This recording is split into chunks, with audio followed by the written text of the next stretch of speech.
I'd like to introduce you to these 5 chairs because they are actually the real protagonists of my talk. And they have a special message to give to all of us. And the message is about what behaviors and attitudes we bring into the world in every moment. Now, to show you what I mean, I have a story to tell you from my personal life. And I was trying to build a stronger relationship with a very important person, the daughter of my partner, 20-year-old daughter. And to do that, I thought, let's have a great evening out, just the 2 girls together. And I chose a special venue, the Blue Note Jazz Club in Milan. And that night, the Manhattan Transfer, which is my favorite jazz group, were playing. So we meet. Atmosphere is fantastic, we're getting on very well, and I'm happy, and being a baby boomer, loving the music, and I thought, well, is she liking it as much as I am? And so in that moment, I just turned to look at her to check. And what did I see? I saw this. She was on her iPhone. Now, how to react? I had some choices. First choice. Excuse me, I mean, what is she doing? She's on her iPhone. I mean, I spent all this time and money thinking of a fantastic evening. I bring her here, and what, after 2 minutes, I take my eyes off her and she's on her phone? I mean, what is wrong with this generation? I mean, they've got an attention span of a fruit fly, for heaven's sake. God.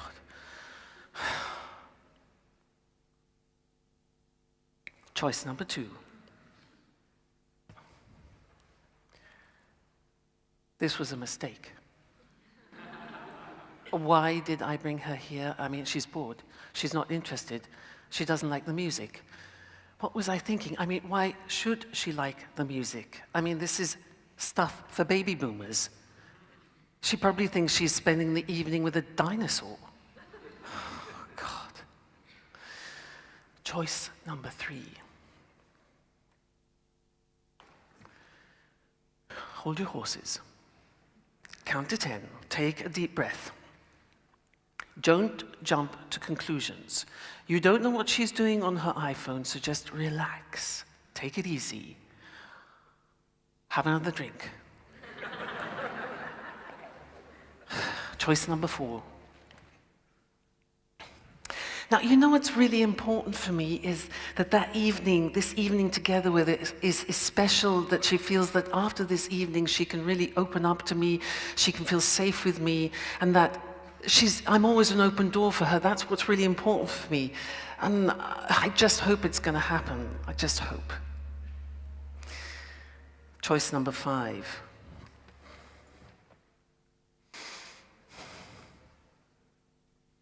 What's important for her? What's going on in her world right now? What's important for her? I really would love to connect to her, and what do I need to do that?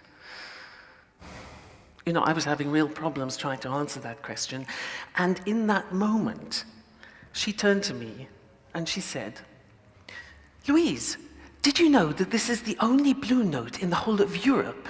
And there's one in New York, and then there's 2 in Japan, but this is the only one here in Milan. That's incredible. The Italians have got it." And she said, oh, and I looked up the Manhattan Transfer. Do you know that they've been playing and singing together for 40 years? That's incredible. Oh, and she said, oh, also, look. She handed me her iPhone. She sent a message out on Facebook. It said, "In the Blue Note in Milan, with the Manhattan Transfer and Louise, the best." Now, that was a close shave. I mean, I could have really spoiled that, because I could have sent her a disapproving look from this chair. And she could have started telling herself about me, things about me, like, Louise, she's controlling. She's difficult. It's not easy to be around her. And that was not my intention at all. And in fact, she was completely engaged. She was there multitasking in her digital way, but she was enhancing our reality. So in milliseconds, I could have destroyed that beautiful moment that we were creating together. And this is what we're doing all the time, is we're making choices about the behaviors that we bring into the world. And the choices that we make have a direct impact on the conversations that we have, the relationships that we form, and the quality of our lives in general. So what can we do at a practical level to help us be more conscious about this? Because we don't get trained in this at school. It's not on the school curriculum, how to behave well, really. So what can we do? Now, the idea of the 5 chairs came to me when I went and attended a 9-day course in nonviolent communication with its late founder, Marshall Rosenberg, an extraordinary man who did so much for world peace. And after that, it sort of changed my life. After that, I decided that it was a message that I needed to get into our workplaces. Workplaces where I spend most of my time being a coach, a facilitator, and a trainer. And also where we produce some of our most questionable behaviors, sometimes toxic behaviors. So the idea of the 5 chairs is to help us slow down how we are behaving in every moment of our lives and to analyze what's going on. So what I would like to do is look at the chairs more closely and explain them. The red chair. So this is the jackal chair. I mean, jackals, incredibly clever, incredibly opportunistic animals. They're always on the lookout to attack. And in fact, this chair here is the chair where we misbehave the most. In this chair, we love to blame, to complain, to punish, to gossip. But our supreme game in this chair is to judge. And if you don't believe me, I invite you to go on a mental diet. I invite you to spend 1 hour with some human beings and see if you can do it without one single judgment going through your mind. I mean, watch ourselves. Somebody walks in the door. We go, bzzz, I like, don't like, not really interested. And we don't know anything about them at all. So this chair here is a judging chair. There's actually another game that I love in this chair. It's the I'm right game. And I used to do that all the time, until my brother gave me some feedback. I used to do it with my mother because my mother likes to exaggerate. So she would say something like, yes, there were 30 people at the family gathering. And my job was to correct her. And I would say, no, Ma, there weren't 30, there were 13. So I was the policewoman of the situation. My brother touched me on the arm and he said, it doesn't matter. To which I reacted, what do you mean it doesn't matter? Of course it matters. She's wrong and she needs to be corrected for her own good. He touched me on the arm again and he said, do you want to be in a relationship with your mother, or do you want to be right? Big lesson. From then on, I always looked upon my mother's exaggeration as a form of abundance.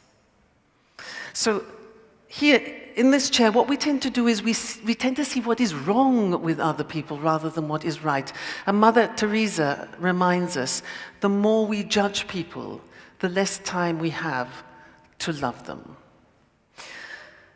The next chair is the hedgehog chair, the yellow chair. Now, the hedgehog, when we behave like hedgehogs, we feel very vulnerable and we curl up and we protect ourselves against what we feel is an evil world. And what we do is we mercilessly judge ourselves in this chair. So we turn this chair, the red chair, on ourselves. And we say things like, I'm not intelligent enough. I can't do this. Nobody believes in me. And we have certain fears. We have fears of being rejected, fears of disappointing, fears of failing. And we also play the victim, so it's nobody cares for me, nobody loves me. And in fact, when I use this in companies and I ask managers, and I say, where do you spend the most of your time? Hardly anybody comes and sits here, because it's quite difficult to admit to our weaknesses sometimes. We need a lot of courage. And yet we all suffer from self-doubt. But it's really, what do we do with our self-doubt? Do we give up and give in? Or do we say, no, I want to find the resources and grow? And Krishnamurti says something wonderful. He says, the highest form of intelligence is the ability to observe ourselves without judging. So, next chair. This is the meerkat chair. I don't know if you've ever seen a meerkat. There are not many in Italy, but they are incredible. When they are on sentinel duty, they can stay for 1 hour, just like this. 1 hour moving their head, and only their head. Incredibly vigilant. And when we are in this chair, this is what we do. We're mindful, we're very aware, we're observant, we stop, we pause, we take a deep breath, and we're conscious. This is the wait chair, W-A-I-T. What am I thinking? What am I telling myself? So here we become very curious. So if somebody's angry, instead of saying, for God's sake, grow up, will you? We think, I wonder why that person's angry. And we feel interested. So this chair here is, when I think of Nietzsche, this is such an important quote for this chair. He says, you have your way, I have my way. As for the right way and the only way, it does not exist. So here we have a choice. The red pill or the blue pill. It's the sliding door chair. And in this moment, when we make the right choice, we move into successful living. Next chair. Here we go into the world of detect. Now, why detect? Detect because we become detective of ourselves, like Sherlock Holmes of ourselves. We take a magnifying glass and we look at our behaviors. It's a beautiful chair, this, because we become self-aware. We know who we are, we know what we want, we know where we're going. We're not afraid to speak our truth, but we also create our boundaries. We look after ourselves in this chair, but we're very, very powerful. We don't give our power away. Here we give our power away. So here we grow, we become free, we come into our full power, and we become assertive, but not aggressive. So Aristotle said, knowing yourself is the beginning of all wisdom, and we can be here for our whole lives. Why the dolphin? The dolphin, because it's such a wonderful animal, it's playful, it's intelligent, it communicates beautifully. And when I think of the dolphin, I think of us at our very best as human beings. So, next chair.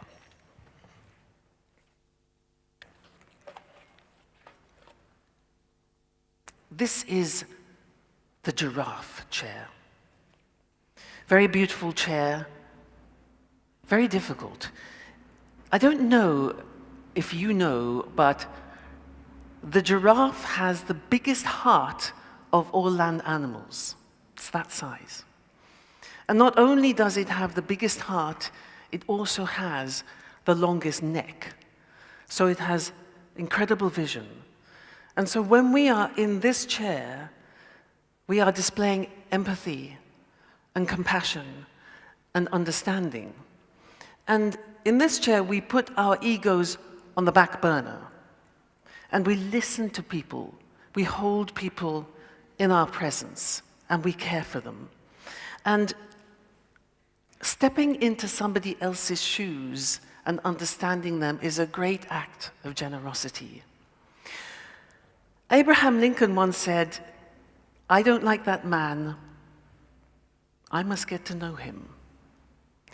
And so in this chair, it's an invitation to look at other perspectives, to embrace other realities, to embrace diversity, and to become tolerant. And the most important question in this chair is, what is important for him or her in front of me? And the intention in this chair is to stay connected whatever happens. So, these are the chairs. Now, how do we translate this into daily life? Well, you can imagine if you go to work, maybe you can go and you give a presentation and it goes really well, so you're here. You think, great, fantastic. Then maybe you have a meeting and things go badly and we sink into these chairs. Now, our challenge every day is to understand how to find a balance between sitting here and sitting here. Because if we're sitting here, life is not that happy. But if we're sitting here in these chairs, we're more rational, we're more open, we're more intelligent, we're more thoughtful. So, something that really moved me very, very deeply when I first read it was this.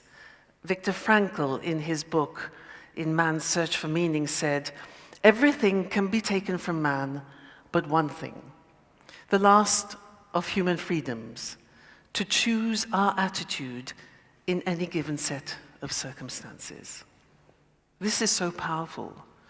So when you next want to snap at your children, or argue with your partner, or punish someone at work, try and come into this chair here and think.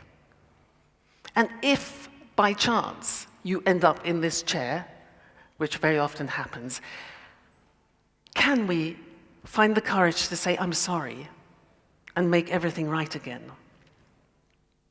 So, my invitation to you is to take these chairs home with you. Play with them. Make them your own. Teach them to your kids. They get this immediately. Put 5 of them in the boardroom at work and watch how your meetings will improve.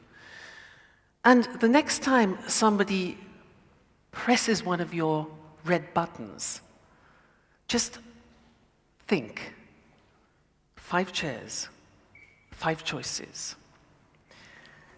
Can we all commit to making our homes, our workplaces, and this world a better place, one behavior at a time? Thank you. Thank you. Thank you. Thank you, thank you, thank you.